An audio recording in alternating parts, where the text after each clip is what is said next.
All right. Okay, You ready? I'm ready. Craft brews and casual conversations. Here we are. It is Strange Brew Month continuing, and via the phone, we've squeezed it in. We've been battling time, we've been battling obligations, and we've made it. He's rubbing elbows with some of the California elite who are making fun of me and saying I look like I'm from Minnesota, and you know what? I resent that. And but we'll talk about some spooky shit. Rob is back with us. Yeah, cue it up. Let's cue it up. I will cue it up. I'll cue it up so good.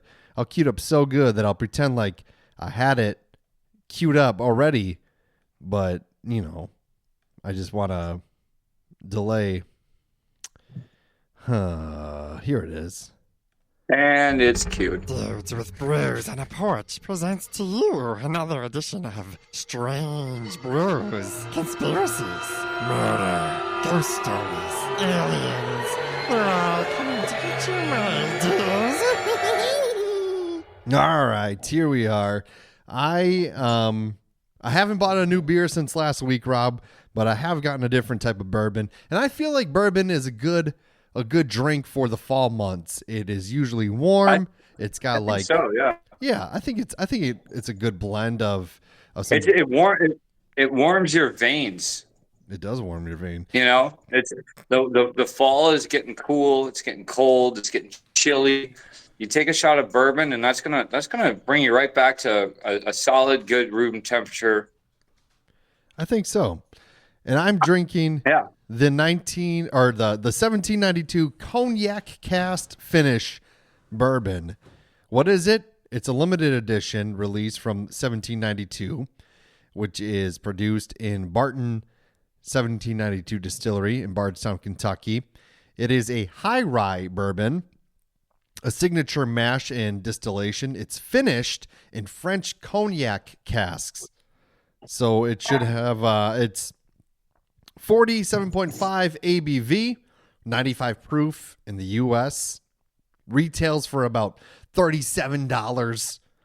And it is a cask finish rather than a specific age statement. The finishing time and exact age prior to finishing are not publicly detailed.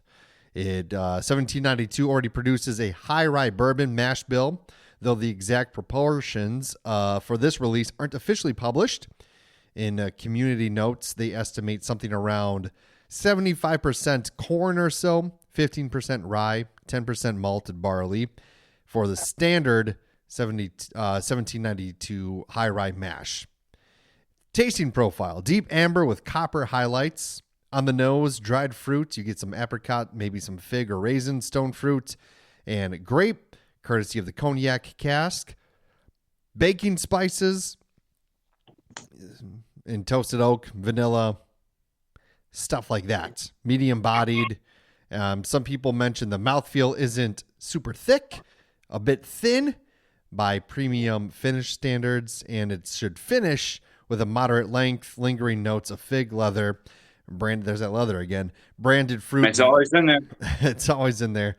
Because of the age and finish duration are not clearly stated, there's some uncertainty about how mature the product is. This is a fairly common in the bourbon finishing release world. The infusion of cognac cask character is visible and interesting, but some critics feel the integration could be tighter, whatever that means. Yeah. I'll try it. How about that? I don't like it. I don't like it, Drew.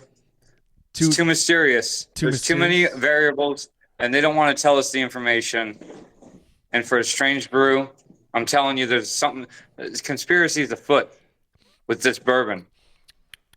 Look at this. Where are these fingers coming from? It's got like a. Wait, what?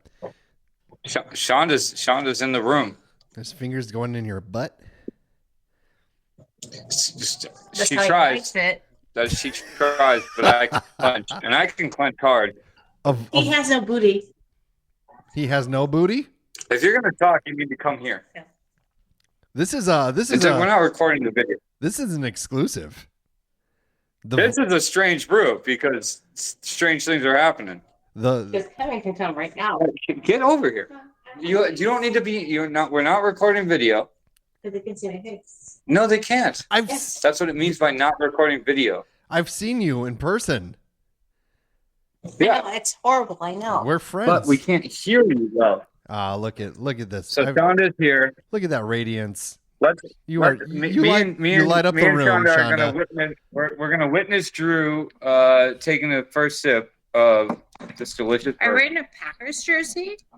Yeah, this is a custom one for my dad. Oh. Yeah.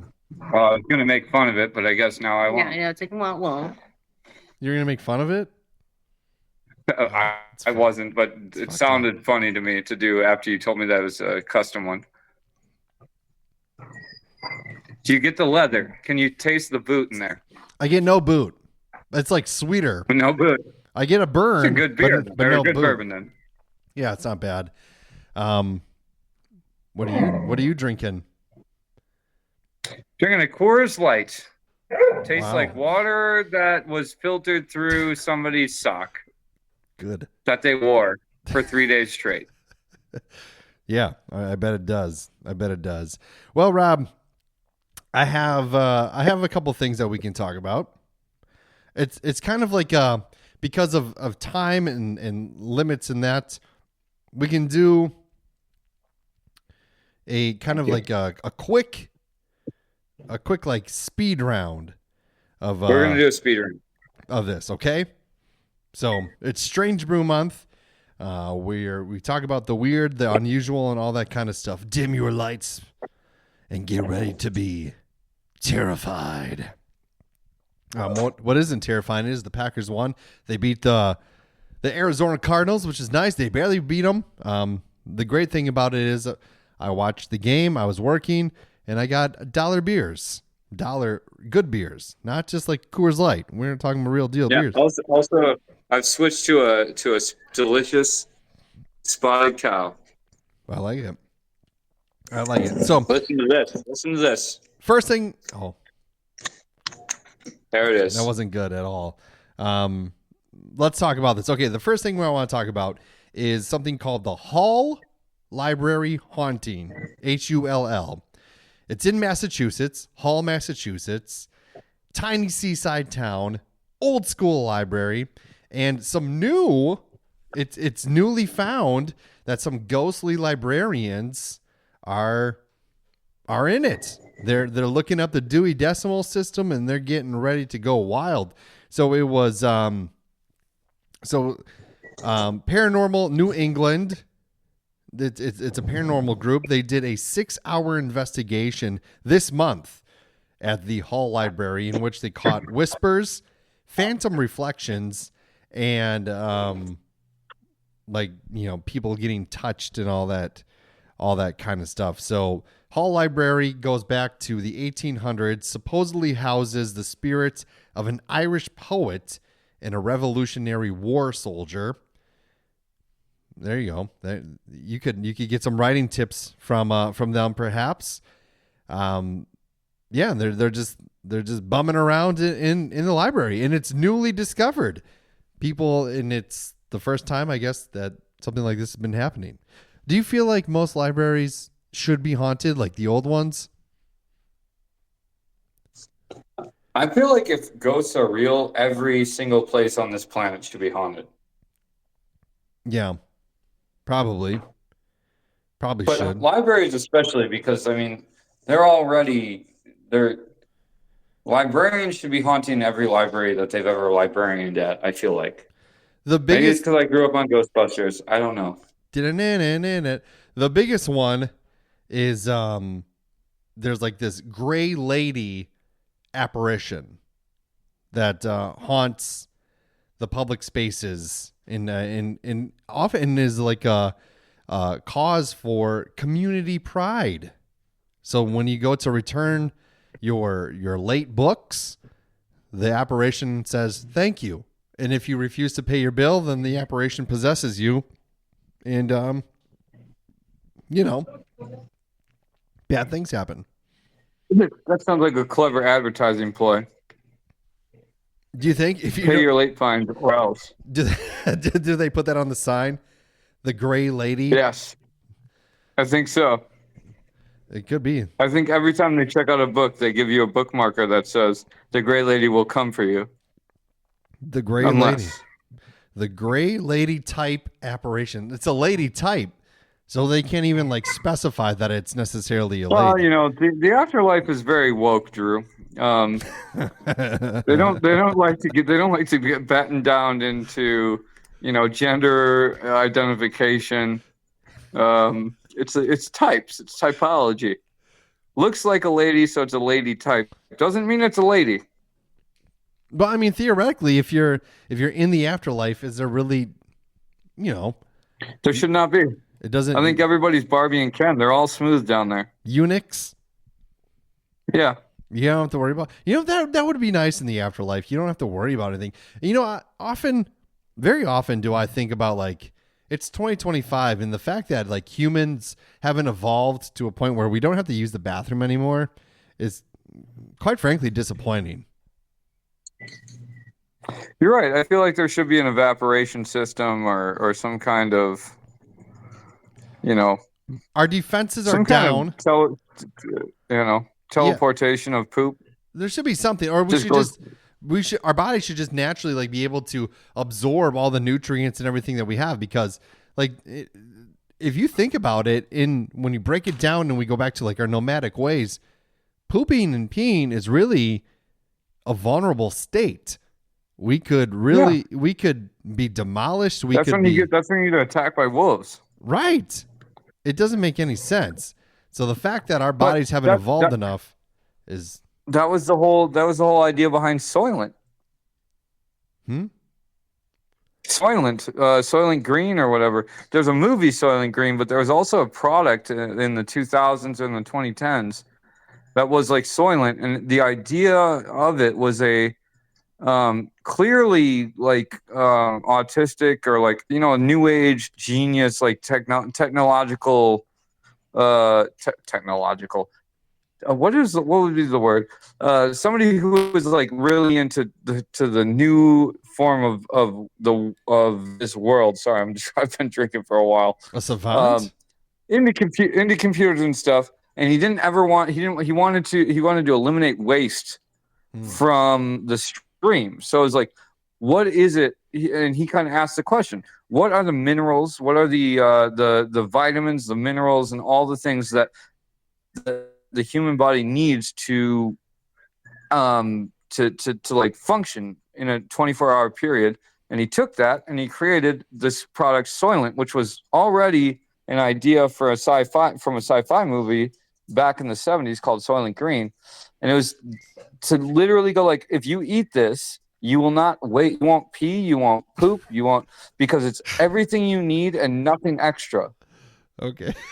And and I'm not joking. This is a real thing. And he did it for like 180 days to show like, hey, you can eat nothing but this and you won't poop and you won't have to worry about, like, I think you still pee because you drink water, and that's like, you know, you're going to overwater yourself. It's like plants. You're always going to overwater. Yeah. But Soylent product was it was only the things that the human body needs to function properly for brain functionality and physicality. And he claimed that it worked, and it was a big thing in the 2010s, but it went away because you get really sick when you do that. You need extras. You just need them. Have the people that you're spending time... Are you learning something? I was going to say, have the people... Are we doing whiskey? No, I'm just wondering. I mean, yeah, you need all that stuff to stay healthy, but you also need that to hit a ball. And yeah, that's good. God. Exactly. Oh, okay. Yeah, that was an anti-Brewers remark, and I say we edited it out. I was going to say, have the people that you're spending time with right now really have seen the real Rob? I think they see the real Rob. Okay, that's good. These are good people that I'm allowed to be. You know, the one thing I don't talk to these people about, I'm going to lean in here. I don't talk politics over here, and they don't talk politics. Oh. And I think that's just a good idea for all of us. You know, there's no reason. Okay, fair enough. I know their intent. Their intent as humans are good, and my intent as a human is good. And we like to drink and play bag toss, cornhole, as we call it in the Upper Midwest. And now that the Ocho is a thing, everybody calls it that. I feel like I'm gonna have to edit a lot of this. All right, here we go. Why would you? All right, wait. No, let's talk about that because that's a strange brew topic. Why do you think you need to edit anything I just said out? We're moving on. Don't edit anything out here. I didn't say anything wrong. I didn't even say what side anybody was on. You're right. All right, you're good. Okay. I'm for the Martians, dude. You're proven Martians. Other things that are going on in the world are so that's like 3I/Atlas. There's an alien probe, or is it just a fancy rock? So astronomers recently spotted an interstellar object named 3I/Atlas flying through our solar system, and a Harvard astrologist or astrophysicist says it might be an alien probe. And also, get this.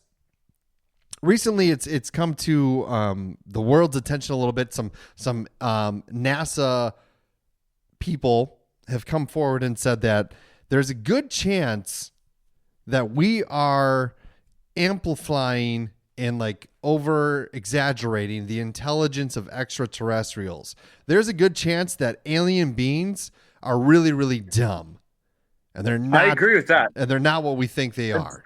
Okay, I haven't seen these articles, but I've been advocating for the stupidity of aliens for quite some time. Dumb aliens, because like. Just because they figured out one thing, all right? They figured out how to traverse large distances in space. Yeah. Does not mean that they're like, my mother-in-law's a bitch and I don't like her.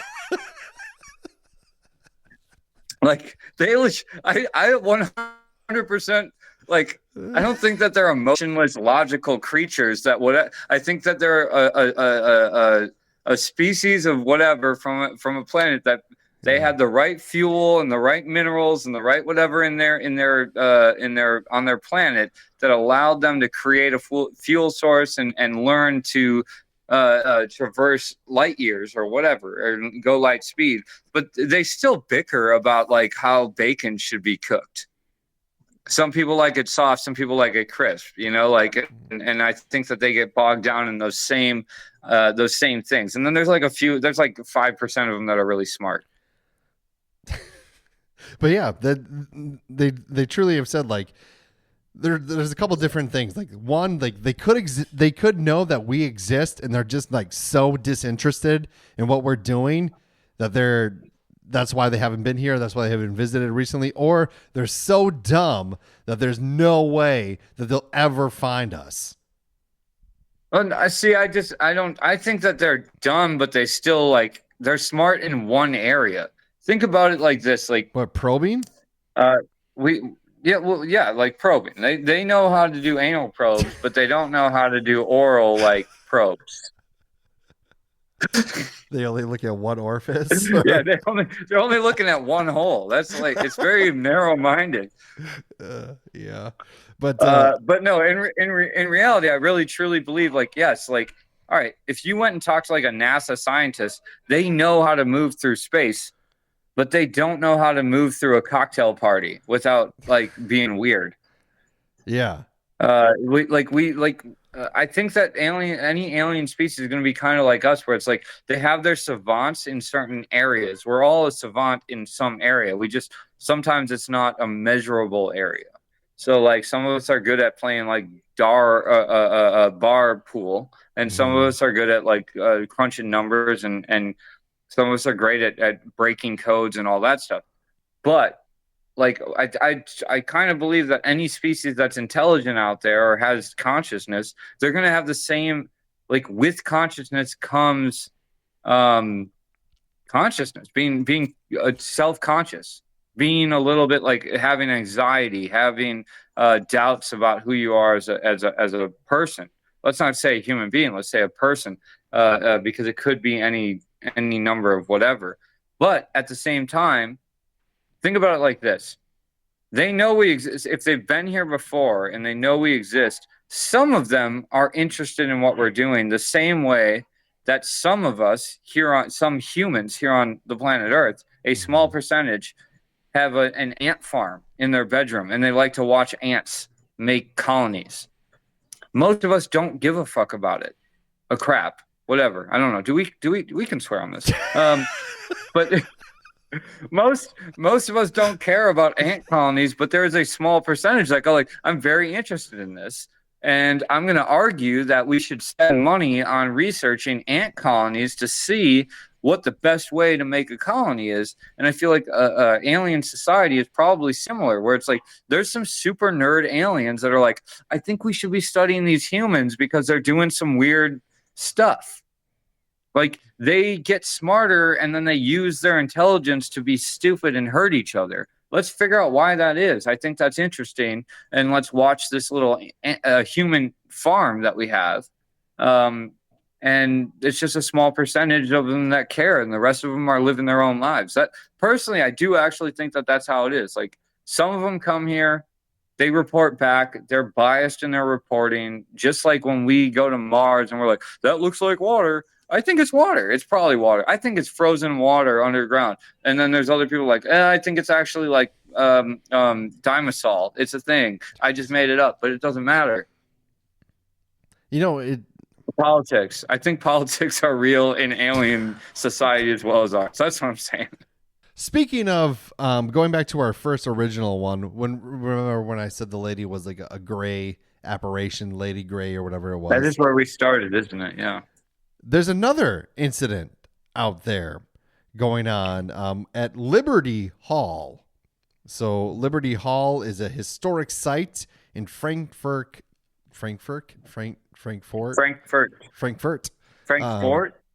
Yeah, the Frankfurt. Connecticut. Yeah, Kentucky. Kentucky. My bad. Sorry. The other one. Yeah, right. Got it. It has something about a gray lady out there. So this place was built between 1796, almost 1792, which is the name of this bourbon. Heyo. And 1800. Heyo. And it was. I think you planned that. I didn't. And it was the home of Kentucky's, which this is Kentucky. First home of the Kentucky's first U.S. Senator John Brown. It is a historic museum that preserves the house, original furnishings, manuscripts, and gardens. And among its history, has 3 ghosts that have appeared over the years. One is a gray lady, which is inside the house. One is a Spanish opera singer. That's very specific in the gardens. Yes. And one is a British War of 1812 soldier, also in the garden. So should we break this down a little bit? The gray lady, believed to be Margarita. Ooh, that's a great name. Margarita Varick. She's the aunt for all of you non-Midwesterners, to Senator Brown's wife. She visited the Browns in 1817, died suddenly at Liberty Hall at the age of 73. Is that so sudden when you're 73, or is that just, time catching up to you? Time to go. It's just time to go. That's when I would like to go. At 73? Except for the fact that I can't retire till I'm 72. So I guess I'd like to get at least 76. Isn't it crazy? Like when you think of like how far 73 is from your age now, like you are in the back half. I'm legitimately 73 is almost like if I live just as long as I've already lived, I'll be just over 73. Mm-hmm. And that's hard to swallow. But I'm definitely on the back 9. Hopefully it's a good back 9. It's the harder 9. Yeah, I might be. But so the earliest known sighting of this occurred in the 1880s by somebody named Mary Mason. Ma'am Scott. She's got a long name. Mary Mason, Ma'am, or Mamie Scott, saw a tall veiled figure in gray standing at the end of her bed for 3 nights Why? So what's with this gray? What is with these lady grays? I don't know. I'm gonna say this. I don't trust this lady, ma'am Scott. Her Too many names. She wants attention. It's clear. I don't. You know. Could you imagine like going to like a court case and like the jury now calls on to Mary Manson, ma'am, Scott, Mammy Scott, Mammy Scott, the third. So yeah, and she's like, I'm not the third, and they're like, yeah, because no one else would have such a ridiculous name. Right, you're barely the first. Yes. Other people did though. Certainly the last. Right. Other people Could did. you imagine if you introduce somebody as it's Robert Walter Phillips, certainly the last.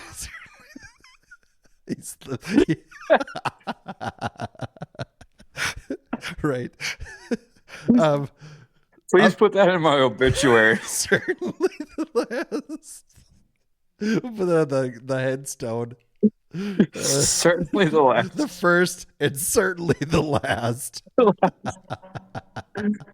I like that. That's good. But other people did report seeing this. So another person saw this figure descending from the stairs, and another person saw her in the back bedroom where she died.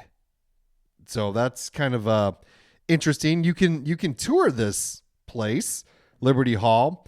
They offered special gray lady tours on Wednesday night. So why Wednesday? I don't know. Thursday's usually ladies' night, and right? And a special Saturday slot. So you could have looked at that. When did you go to the gray lady tour on the special Saturday slot? That's when she was there. That's when it's extra spooky. Yeah, she was dancing. It was a Saturday night. She was getting down, twerking to the floor. It's also it could have just been a mister. Yeah, it could have been. I think it's interesting that there's like the specifics of the other ghosts of like this person. Yeah, like this one's just like, oh, it's a gray lady. No one knows who she is. This next one, she sings Spanish opera. Right. So she was called sometimes Madame Rosa. And she reportedly visited the Liberty Hall or the grounds in around 1805. She's from New Orleans, attended a party at the house, and then disappeared while walking in the garden. So visitors claim to see a frightened or distressed woman in the garden, dark-haired, perhaps trailing off into the trees of the riverbank. No documented historical record, though, that confirms the party or the disappearance. But this is like the 1800s. Who's like writing down attendance? Yeah, she did an Irish goodbye, and they're like, oh, she's haunting this place. Yeah, right. So, you know, this adds to the garden grounds, the singer. Like, wouldn't it be better? How do they know it's like a? Okay, so if there's no documentation and there's nothing listed on there, how do they know it's a opera singer? Like, do they hear like in like the background of the garden? That's what I totally 100% expected you to go like. Patrons of this area hear Spanish operatic singing with no origin. They hear like not like some lady left early from a party and they decided she's haunting this place. If you can, you know, if you're standing out into the garden at 12:15 a.m. in the distance, you'll hear a beautiful rendition of Ave Maria. And granted, yes, I think that's Latin, but you know. That's what mostly the opera singers were singing. Esta alla Maria. Ave Maria. Something like that. Or La Rem la mano. You know, I wonder how Ave Maria would sound in German. Ein Ave Maria. Very aggressive. Why do Germans have to be so aggressive about everything? Like, so aggressive all the time. So yeah, I to me like that's just like an oddly specific ghost. That's like me like going into a haunted house or like looking in the distance and I see an apparition and I go, I'm pretty sure that's like a Vietnamese, child Hairdresser. hairdresser. Yes, yeah. Right. That's just oddly specific for like such a lack of evidence. But It's a Vietnamese hairdresser who lost her father early and adopted a small Chinese boy. What? hey, Well, how did you get that from a cloud of smoke? Look, that's just how I felt about it. All right. right. The other one is the soldier.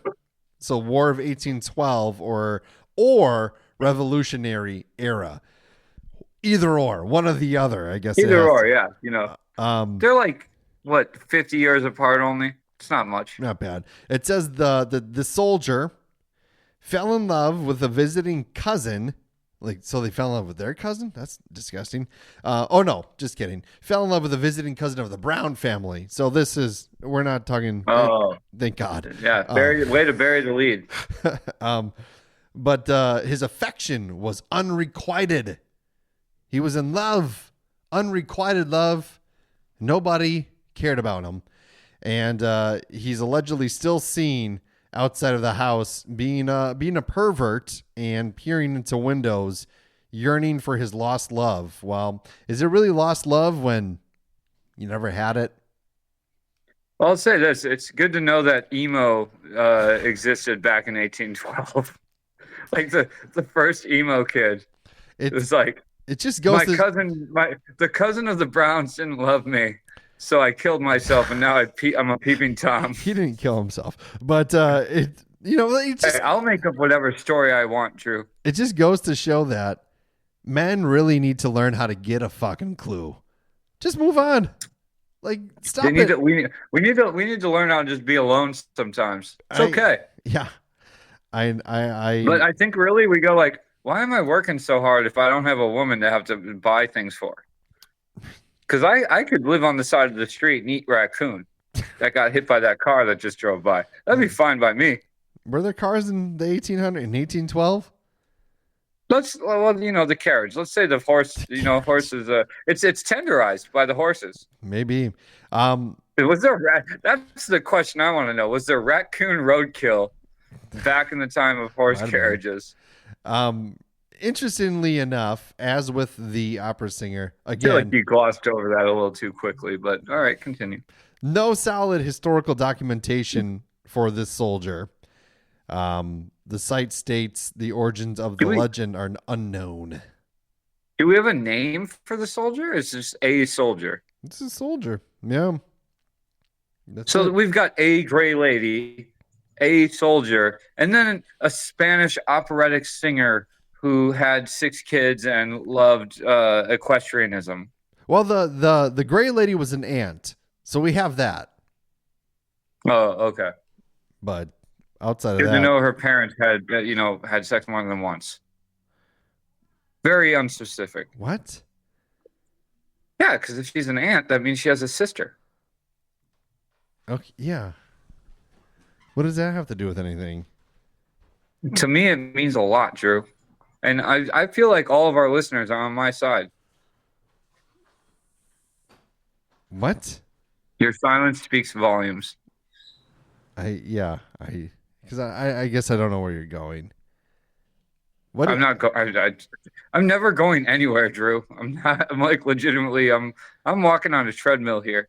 You're just always gone. I'm always trying, but I go nowhere. All right, let's move from Ghost. So we started with beautiful segue. Started with Ghost, went to aliens, went back to Ghost. Now let's look at some cryptid and some beasts. Are you ready for this? Probably not, but let's do it. Walworth County, Wisconsin. The Beast of Bray Road. Oh, I know this. I know the really? Beast of Bray Road. You do? Oh, yeah. It's a wolf man down near, a dog man down near Delavan, which there is a whole mythology of dogmen down near Delavan. Bray Road being a small road in the area out in the outskirts of Delavan, which there's legitimately claims of kind of a werewolf type beast that scratched cars, that Many people have seen it's. Yeah, I know the Beast of Bray Road. Anyway, you continue. You got the words there over there on the screen. Do you think so? Because Delvin, because your brother went to the all deaf school. The School of the Deaf and Blind, which blind it's not people lost on too. me that where the School of the Deaf and Blind is where they see werewolves. But I believe them.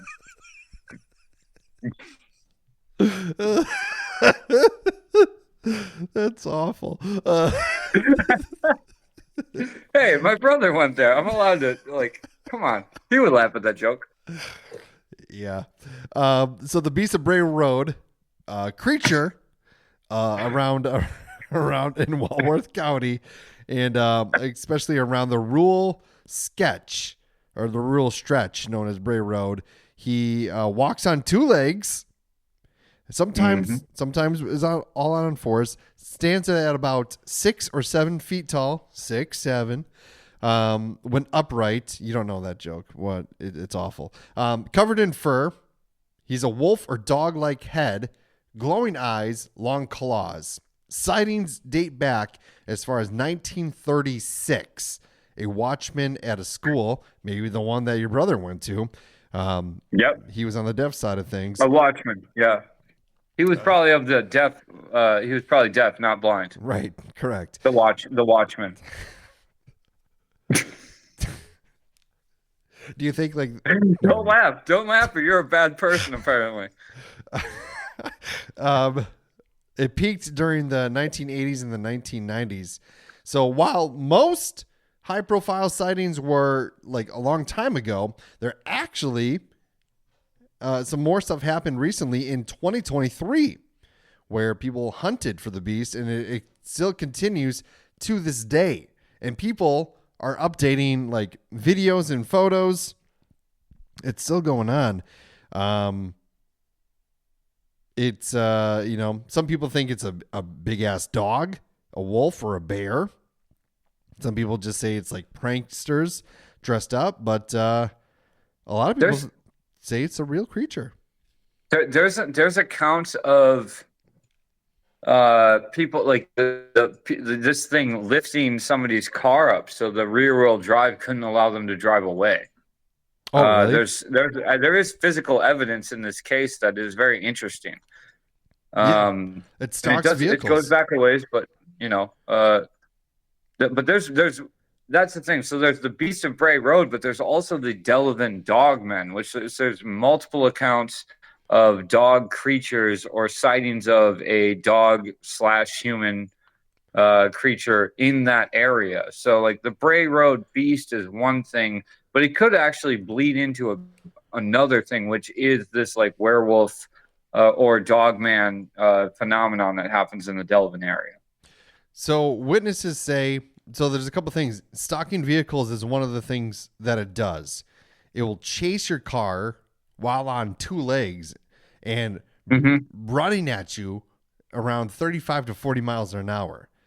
In 1989, a lady by the name of Doris said that she hit something large and hairy with her car and then saw a hulking wolf-like figure running towards her, forcing her to drive back into the driver's seat and speed away.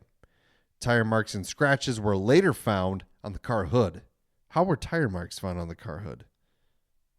I think tire marks and then on the road, scratches on the car hood. Sure, yeah. Punctuation. But that that's a great why did you hit something and run? It was a beast man. Okay, you're free to go. Right.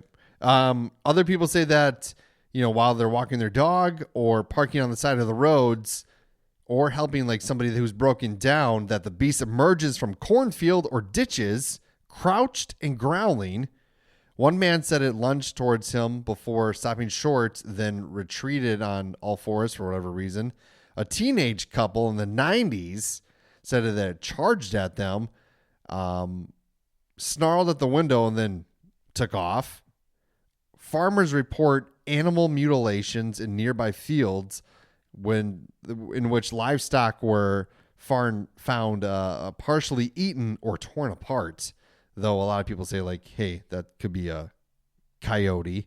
There's been a lot of three-toed prints found in the 90s, claw marks found also in the 90s. And some people say, like, not always aggressive.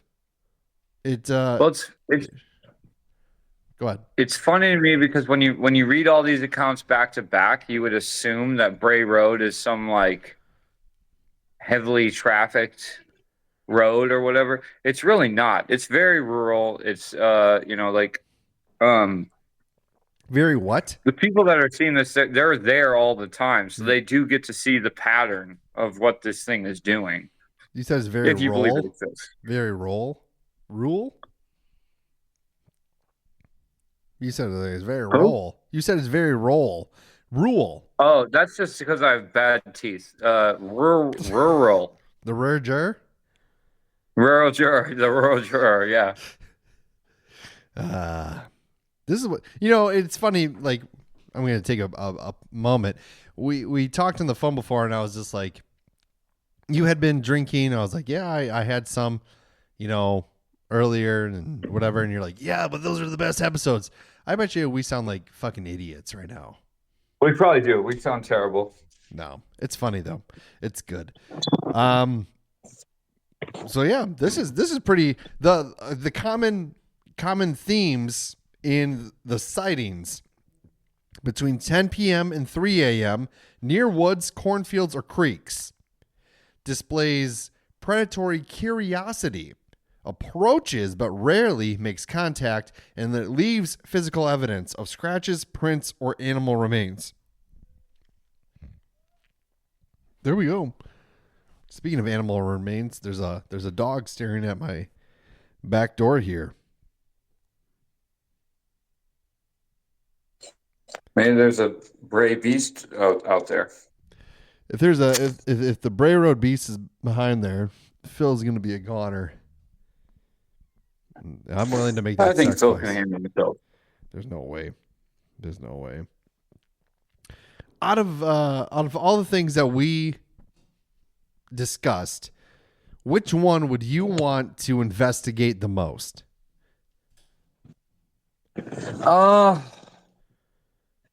The Bray Beast Road, I think just because it's a small area and we have a better chance of getting some actual evidence. Right. But just so you know, so one of the things, like with the Bray Beast Road, that's one of those small town monster There's a production company. Hello, tell Chris I say hello. Mm-hmm. I saw the wave. But there's a docu-series that we've talked about on this show, which is the Small Town Monsters. They're a production company, and they go and they investigate these like small town happenings or whatever. And the Bray Beast Road is one of them. It's a very good documentary. It's they did the Mothman. They did a bunch of good stuff. So I don't know if they're still going, but it is one of my favorite production companies when it comes to paranormal documentaries. So I'm just giving them a shout out. That's good. Yeah, when it comes, but the other thing is like when you talked about the probe, that alien probe versus a meteorite or a comet, not really a comet, but an asteroid that's like going right. You were talking about the shape of it and all these things like kind of dictated that maybe it was actually an alien probe that looked like an asteroid. Mm-hmm. Because I remember hearing about that. It was in, I think I read an article in some magazine. Doesn't matter. I'm bad with those kind of names or whatever. You read magazines? And it was an elongated. It kind of looked like the spaceship from 2001. That was the thing that kind of made like people take notice of this thing. That would be an interesting thing to investigate as well, because we didn't hear any aftermath of that, and we just heard, oh, maybe it's this. Maybe. Mm-hmm. And then that was it. And it's like, I feel like there should have been a little bit more looking into that, because I agree. I think the best way for aliens to gather data across long distances would not be to create their own, their own vehicle. You use a vehicle that can traverse long distances through subspace or space in general. And you kind of attach yourself to that. So that makes sense to me, and I would like to know more about that. That's What about you? You always ask me these questions. I'm asking you the same question. If you had the option to look into any of the things that we talked about, what would you what would you like to look into and spend, like, take, if somebody gave you a $500,000 grant to like do some research? that'd be killer. You know, I would agree. The Bray Road Beast would be interesting because it doesn't seem like he attacks that much, or it attacks that much. Like, just to be able to see it. Yeah, you know, I already got scratches on my car. Whatever, I need a new one anyway. So like, let them scratch it up, and I'd be okay with that. But then secondary, I would actually like to stand in that garden, and see, like, where's this opera singer? Where's this? Oh, the opera singer. Yeah, where's this soldier? Like, I would just throw on some, like, I don't know, some Mozart or something in the background and be like, all right, this has to prompt them up somehow or something. Yeah, right. You know? Or, I agree. Just to see, I don't know, man. Like, to me, like, cryptids are more, in a sense, like, safe, in my opinion. I would rather know that cryptids are real more so than a ghost, because a cryptid we could take out, right? A cryptid we could trap. A cryptid we could really, we could kill it. We could hunt it and kill it if we really wanted to. If we had evidence, we could end it. We could put an end to any terror that it may bring. With a ghost, you can't. There is no ghost trap that you hit the button and it absorbs it into the trap, right? It's just there. There might be methods of deterring it, of altering its path, or maybe sending it somewhere else, perhaps. But it's like, it's not an actual physical thing. You know what I mean? Yeah, it would be. Yeah, it'd definitely be not like, I don't know if I want to know that there's an invisible entity that's that can be in the room with me at all times. Like, right. Oh, guess what? Every time you pick your nose or your butt or you scratch your nutsack, like, there's something saw that. Right. And it's just there, and now it knows that you did that in the privacy of when you thought nobody was looking. And you scratch your butt, and then you scratch your nose, and it was like, oh, you just scratch your butt first. You always go nose first. You never want to go butt first. Right. That is. When you don't want to know about those things existing. When you have two simultaneous itches on the north and south end of your body, always go with the north. Exactly. Northern and part. You know that so that one, then when you pass away, like, you're going to be in your old house with the entity that was there, and they're going to go, hey, just so you know, I saw that. The first thing I was there. I witnessed it. Yeah, you walk up to, like, this group of people, and you're like, where am I? And they're like, you're dead. You passed away. This is the afterlife. Why are you always going itching your butt first, and then your nose? Like, that's just the like onboarding for the afterlife is a bunch of ghosts going, we saw you poop, we saw you shower. Right. We saw you scratch. We saw you masturbate. That's just how it is. And you're about to see that for the next person that lives here. And this is the afterlife. All right. So that's the onboarding. The only one that hasn't been seen doing all those things is old Petey. He was the first one here. He's the thoroughbred. He's the prime ghost here, the person that we all aspire to be, yet somehow can't achieve. Hey, curiosity sometimes makes the cat take a whiff. But I will say that it does remind me, there's an episode of the X-Files, which is one of there's a point in an X-Files episode where they go, I wish I totally, I'm blanking on the name, even though I know the name, but it's where Mulder and Scully go to this lake in Minnesota to try and find a lake monster, like almost like a Loch Ness monster type creature that's in this lake in Minnesota. And at a certain point, like Scully goes like, "What are we doing here? Why are we here?" And Mulder says, "Because of all the things we look at, all these massive conspiracies, all these things about paranormal ghosts, all these things about government cabals, all these things that we can't, that have so many moving parts and such a big scale. This thing, this creature, this big blue is in this lake, and it's confined to this lake.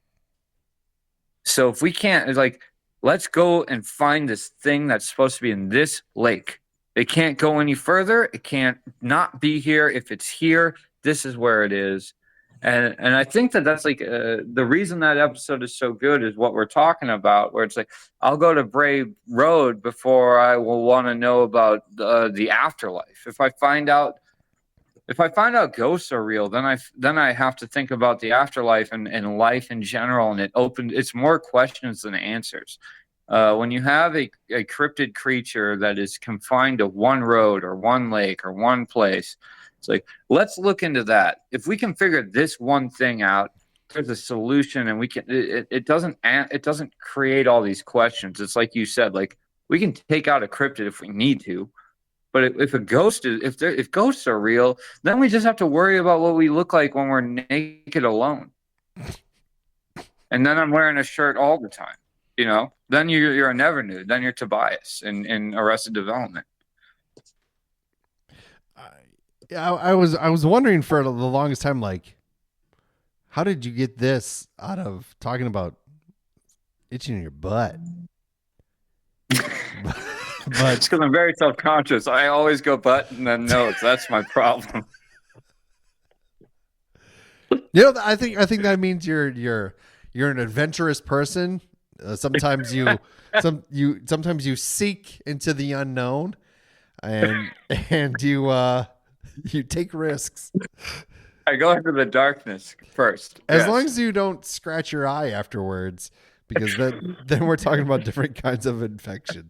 Yeah, then we got to get doctors involved. It's all crazy. Well, if anybody got anything out of this episode, it's that spooky things are happening everywhere you look. No matter where you are, no matter who you are, there could be a ghost, there could be an entity, there could be a cryptid lurking in the depths of your cornfield, lurking in your backyard, around the corner, your neighbors. It doesn't matter who you are or what you are. Unusual things are happening throughout the world. And it's best to embrace it. Be suspicious of everyone. Yeah. Be suspicious of everybody. But yet, you know what? Embrace them. Embrace everybody, too. Because that's what we like to do with the Porch Pint Society. Rob, there is a chance that a beverage is going to be concocted, it's going to be created, and it's going to be dubbed the Porch Pint. The conversations have happened. And it might come true. It might be real. A Wisconsin brew. A Wisconsin porch pint. Well, I like it. Still working on it. Still easing my way into it. It's delicious. Yeah.